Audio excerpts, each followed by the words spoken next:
ଶ୍ରାବଣ ମାସରେ ଶିବଲିଙ୍ଗରେ ଅର୍ପଣ କରନ୍ତୁ ଗୋଟାଏ ଜିନିଷ, ଯେତେ ବି କରଜ ଥିବ ସୁଝିଯିବ। ଆପଣଙ୍କର ଧନ ଜନିତ କଷ୍ଟ ଦୂର ହୋଇଯିବ। ଧନ ଜନିତ କଷ୍ଟରୁ ମୁକ୍ତି ପାଇବା ପାଇଁ, କରଜରୁ ମୁକ୍ତି ପାଇବା ପାଇଁ ଏହି ଶ୍ରାବଣ ମାସର 4ଟି ଦିନରେ ଶିବଲିଙ୍ଗରେ ଅର୍ପଣ କରିଦିଅନ୍ତୁ ଏହି ଗୋଟାଏ ଜିନିଷ। ନମସ୍କାର ଦର୍ଶକ ବନ୍ଧୁ, ଆପଣ ସମସ୍ତଙ୍କୁ ମୋ ଚ୍ୟାନେଲକୁ ପୁଣି ଥରେ ସ୍ୱାଗତ କରୁଛି। ଦର୍ଶକ ବନ୍ଧୁ, ଆଜି ଯେଉଁ ଜିନିଷ ବିଷୟରେ ଆଜି ଆପଣମାନଙ୍କୁ କହିବି, ଶ୍ରାବଣ ମାସରେ ବହୁତ ପବିତ୍ର ମାସ, କାରଣ ଭଗବାନ ବିଷ୍ଣୁ ଏହି ଚତୁର୍ମାସରେ ଶୟନ କରିଥାନ୍ତି। ସୃଷ୍ଟିର ସଂରକ୍ଷଣ, ସୃଷ୍ଟିର ଦାୟିତ୍ୱ ନେଇଥାନ୍ତି ଦେବଦେବ ମହାଦେବ। ଏହି ଶ୍ରାବଣ ମାସରେ ପୌରାଣିକ ମାନ୍ୟତା ଅନୁସାରେ ଦେବଦେବ ମହାଦେବ ଶିବ ପରିବାର ସହିତ ଧରିତ୍ରୀକୁ ଭ୍ରମଣ କରିବା ପାଇଁ ଆସିଥାନ୍ତି। ଏବଂ ଯଦି ଆପଣମାନେ ଶିବଲିଙ୍ଗରେ ଏହି ଗୋଟାଏ ଜିନିଷ ଅର୍ପଣ କରିଦିଅନ୍ତି, ତେବେ ଜାଣି ରଖନ୍ତୁ ଯେ ଆପଣଙ୍କର ଭାଗ୍ୟରେ ପରିବର୍ତ୍ତନ ନିଶ୍ଚୟ ହବ। ଆପଣ ବିଶେଷ କରି ଏହି କଳି ଯୁଗରେ ଘରେ ଘରେ ଅର୍ଥ ପାଇଁ ସମସ୍ତେ ଚିନ୍ତିତ ହୋଇଥାନ୍ତି।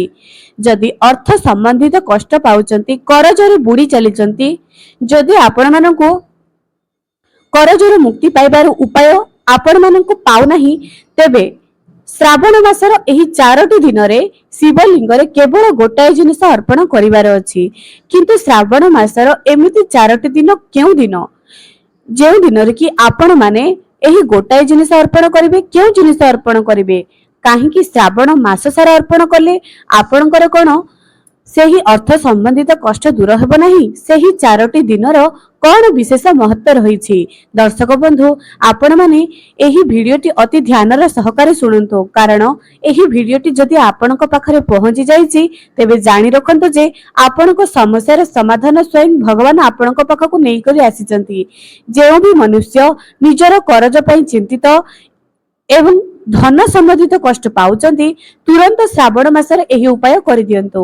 ଆଗକୁ ସେହି ଦିନ ଯାକ ଆସୁଛି, ଯେଉଁ ପବିତ୍ର ଦିନ ମାନଙ୍କରେ, ଯେଉଁ ଖାସ ଦିନ ମାନଙ୍କରେ ଆପଣଙ୍କୁ ଏହି ଗୋଟାଏ ଜିନିଷ ଦେବଦେବ ମହାଦେବଙ୍କ ଶିବଲିଙ୍ଗରେ ଚଢାଇବାର ଅଛି। ଅତି ଧ୍ୟାନର ସହକାରେ ଏହାକୁ ଆପଣମାନେ କରିବେ। ତା ଆଗରୁ ମହାଦେବଙ୍କୁ ମାନୁଥିଲେ ଚ୍ୟାନେଲକୁ ସବସ୍କ୍ରାଇବ କରି ପାଖରେ ଥିବା ବେଲ ଆଇକନକୁ ପ୍ରେସ କରିଦିଅନ୍ତୁ। କମେଣ୍ଟ ସେକ୍ସନରେ ହର ହର ମହାଦେବ ନିଶ୍ଚୟ ଲେଖନ୍ତୁ। ଦର୍ଶକ ବନ୍ଧୁ, ଏହି ଉପାୟ ଆପଣ କରନ୍ତୁ, ଗୋଟିଏ ମାସ ଭିତରେ ଆପଣ ଫରକ ଦେଖିବେ ନିଶ୍ଚୟ। ଦର୍ଶକ ବନ୍ଧୁ, ବିଶ୍ୱାସର ସହକାରେ କରନ୍ତୁ ଏବଂ ଅତି ଧ୍ୟାନର ସହକାରେ କରନ୍ତୁ। ପ୍ରଥମ କଥା, ଆପଣମାନେ ଯଦି ଏପର୍ଯ୍ୟନ୍ତ ଶ୍ରାବଣ ମାସରେ ଆମିଷ ଭକ୍ଷଣ କରୁଛନ୍ତି, ତେବେ ଏହା ବନ୍ଦ କରନ୍ତୁ। ଶ୍ରାବଣ ମାସରେ ଆମିଷ ଭକ୍ଷଣ କରନ୍ତୁ ନାହିଁ।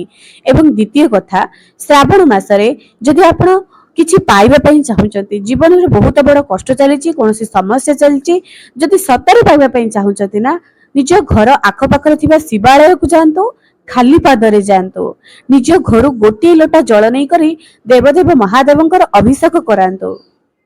ପ୍ରତ୍ୟେକ ଦିନ ଏହି କାର୍ଯ୍ୟ କରନ୍ତୁ। ଏବଂ ମୋ ଚ୍ୟାନେଲରେ କିଛି ଦିନ ପୂର୍ବରୁ ହିଁ ଶ୍ରାବଣ ମାସ ଉପରେ ଗୋଟିଏ ଭିଡିଓ ଅପଲୋଡ ହୋଇଛି।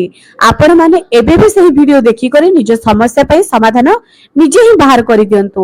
କୌଣସି ଜ୍ୟୋତିଷ ପାଖକୁ ଯିବାଠୁ 100 ଗୁଣରେ ଭଲ ଆପଣ ନା ଦେବଦେବ ମହାଦେବଙ୍କର ସେବା କରନ୍ତୁ। ଯେ କୌଣସି ବି ଗ୍ରହ ଖରାପ ଥାଉ ନା କାହିଁକି, ଯେ କୌଣସି ବି ସମସ୍ୟା ଥାଉ ନା କାହିଁକି, ମହାଦେବଙ୍କର ପୂଜାରେ ଆପଣଙ୍କର ସବୁ କିଛି ପାଇପାରିବେ। ଏବେ କେଉଁ ଦିନ ମାନଙ୍କରେ ଆପଣ କେଉଁ ଜିନିଷ ଅର୍ପଣ କରିବେ, ସେହି ଜିନିଷ ଜାଣି ରଖନ୍ତୁ। ପ୍ରଦୋଷ ପଡିଥାଏ। ପ୍ରଦୋଷ, ଏହି ପ୍ରଦୋଷ କେବେ ପଡିଥାଏ ଏବଂ ଏହି ଶ୍ରାବଣ ମାସରେ କେଉଁ ଦିନ ପଡୁଛି, ଏହା ବି ମୁଁ ସ୍କ୍ରିନରେ ଲେଖିଦେବି। ଆପଣମାନେ ସେହି ଦିନ ମାନଙ୍କରେ ଏହି କାମ ନିଶ୍ଚୟ କରିଦେବେ। ଏବଂ ମାସିକ ଶିବରାତ୍ରି, ଯେମିତି ଆମେ ଫାଲ୍ଗୁନ ମାସରେ ଶିବରାତ୍ରି ପାଳନ କରୁଅଛେ, ସେହିପରି ପ୍ରତ୍ୟେକ ମାସରେ ଗୋଟିଏ ଶିବରାତ୍ରି ଆସିଥାଏ। ଏହି କଥା 98% ଲୋକ ଆମର ଜାଣିନଥିବେ। ଏହି କଥା ଶିବ ପୁରାଣରେ ଲେଖା ଅଛି, ଯାହାକି ଗୀତା ପ୍ରେସରୁ ଆସିଅଛି, ଯଦି ଆପଣମାନେ ଜାଣିଥିବେ। ଏବଂ ପ୍ରଦୋଷ, ଆପଣମାନେ କଣ ଜାଣିଛନ୍ତି? ପ୍ରଦୋଷ ବୋଲି ଏକ ପର୍ବ ଅଛି ବା ଏକ ତିଥି ଅଛି, ଯାହାକି ମହାଦେବଙ୍କର ବହୁତ ପ୍ରିୟ ଅଟେ। ମାସିକ ଶିବରାତ୍ରି, ପ୍ରତ୍ୟେକ ମାସକୁ ମାସରେ ଗୋଟିଏ ଶିବରାତ୍ରି ଆସିଥାଏ। ସେହି ଶିବରାତ୍ରିରେ ବି ଗୋଟିଏ ଉପାୟ, ପ୍ରତ୍ୟେକ ଶିବରାତ୍ରିରେ ଗୋଟିଏ ଉପାୟ କରିବା ଦ୍ୱାରା ଆପଣମାନେ ଯଦି ନିଜର ଘର କରିବାର ସ୍ୱପ୍ନ ଦେଖୁଛନ୍ତି, ତାହା ନିଶ୍ଚୟ ପୂରଣ ହେବ। ଏବଂ ଶ୍ରାବଣର ସୋମବାର, ପ୍ରଦୋଷ ଶ୍ରାବଣର ସୋମବାର, ଶ୍ରାବଣର ପୂର୍ଣ୍ଣିମା ଏବଂ ମାସିକ ଶିବରାତ୍ରି ଏହି 4ଟି ଦିନ। ଚାଲନ୍ତୁ ଜାଣି ରଖିବା କେଉଁ ଦିନ ମାନଙ୍କରେ ପଡୁଛି ଏହି ତିଥି ସବୁ। ମଙ୍ଗଳବାର 22 ଜୁଲାଇ ମଙ୍ଗଳବାର ପ୍ରଦୋଷ ପଡୁଅଛି। ପ୍ରଥମ ପ୍ରଦୋଷ 23 ଜୁଲାଇ ବୁଧବାର, ଯାହାକି ଶ୍ରାବଣ ମାସର ମାସିକ ଶିବରାତ୍ରି। 9 ଅଗଷ୍ଟ ଶ୍ରାବଣ ପୂର୍ଣ୍ଣିମା, ଯାହାକି ଶନିବାର ପଡୁଅଛି। ଆଉ ଗୋଟେ ପଡୁଛି 6 ଅଗଷ୍ଟ 2025 ବୁଧବାର। ଆଉ ଗୋଟିଏ ପ୍ରଦୋଷ ପଡୁଅଛି। ଦୁଇଟି ପ୍ରଦୋଷ, ଗୋଟିଏ ଶିବରାତ୍ରି ଏବଂ ପୂର୍ଣ୍ଣିମା, ଶ୍ରାବଣ ପୂର୍ଣ୍ଣିମା।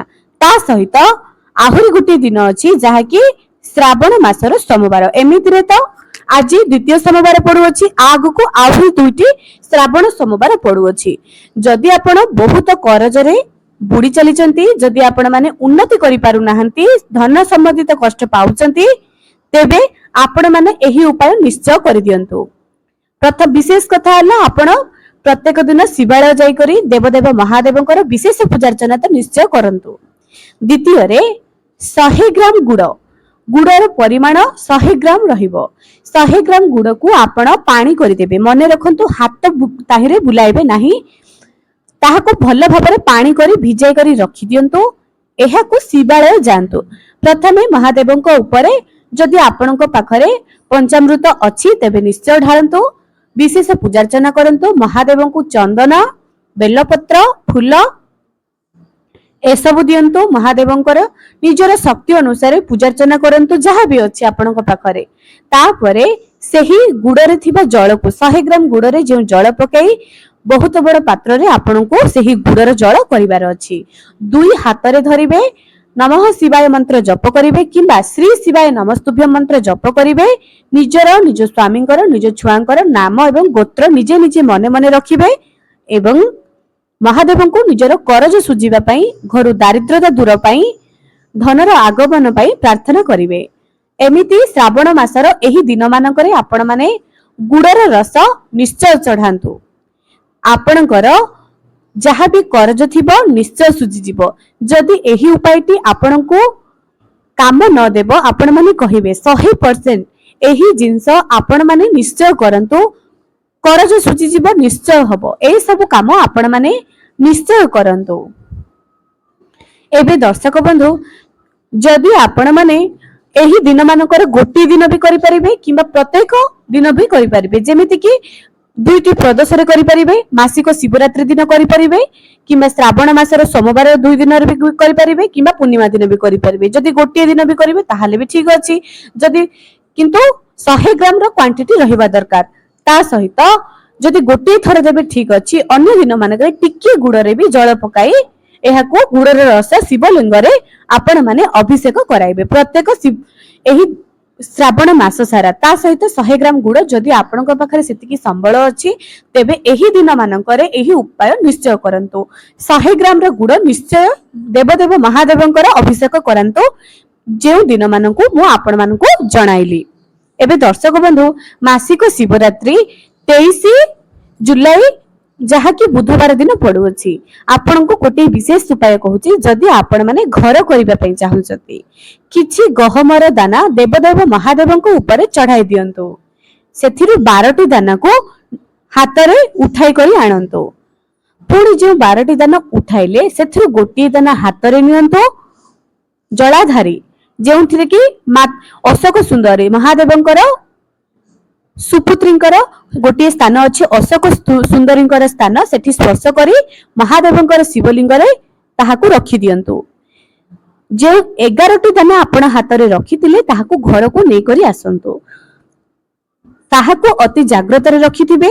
ପ୍ରତ୍ୟେକ ମାସରେ ଯେଉଁ ଶିବରାତ୍ରି ଆସିଥିବ, ଠିକ ସେହି ଉପାୟରେ ଅଶୋକ ସୁନ୍ଦରୀଙ୍କ ଜାଗାରେ ସ୍ପର୍ଶ କରିବେ, ମହାଦେବଙ୍କ ଶିବଲିଙ୍ଗରେ ଚଢାଇବେ। ଏମିତି 12ଟି ମାସରେ 12ଟି ଶିବରାତ୍ରି ଆସିଥିବ। ଗୋଟିଏ ବର୍ଷ କରନ୍ତୁ।